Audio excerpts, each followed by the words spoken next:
Wellington boots, billy boots, galoshes, by any name, rubber rain boots owe their existence to a 19th century American, Charles Goodyear. He invented the vulcanization process, a way to keep natural rubber from deteriorating. Nowadays, rain boots are made from a synthetic material called thermoplastic rubber, or TPR.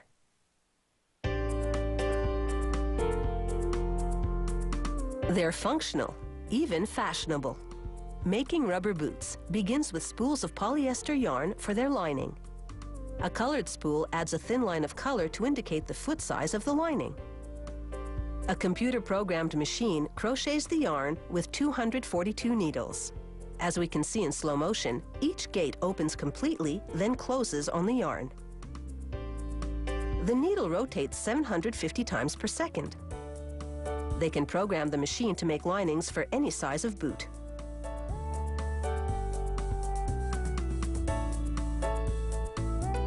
For quality control, workers spot check a few linings from every batch.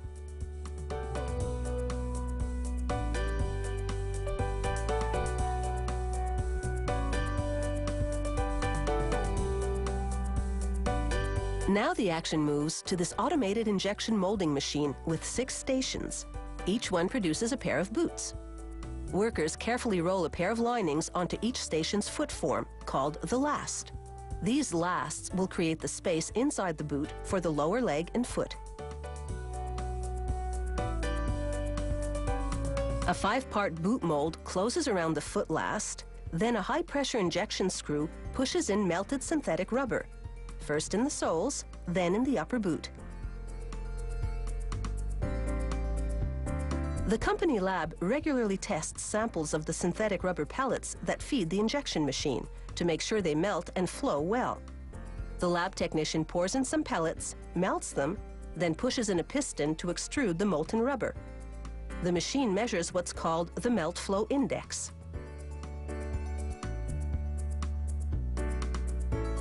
Back on the factory floor, a large suction hose feeds rubber pellets to the injectors, black for the boot body, red for the soles.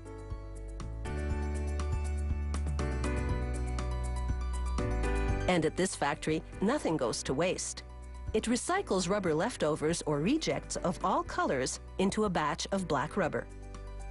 The suction hose sends the pellets into a hopper, which feeds the barrel of the injection unit. The heating bands inside the barrels melt the pellets at 200 degrees Celsius. Then, at the precise moment the mold arrives, the injector shoots in the molten rubber. Giant clamps apply pressure for about 10 seconds, then release.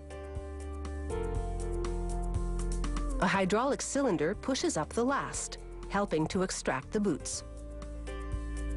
Then it's quickly on with new linings for the next pair. Total molding time, just 30 seconds.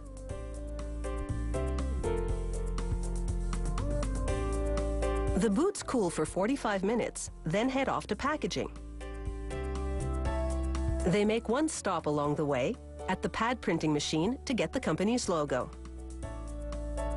Elsewhere in the factory, a seamstress carefully constructs a patterned boot lining.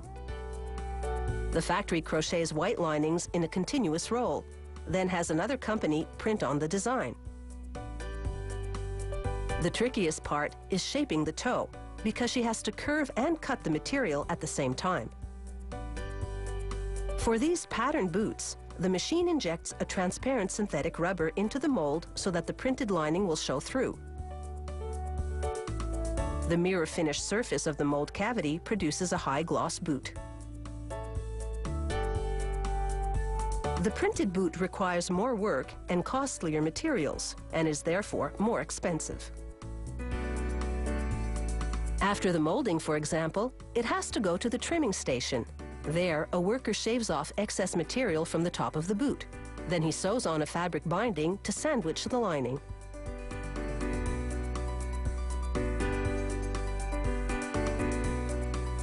The factory randomly selects a boot from each batch and puts it through a battery of tests on this flex machine.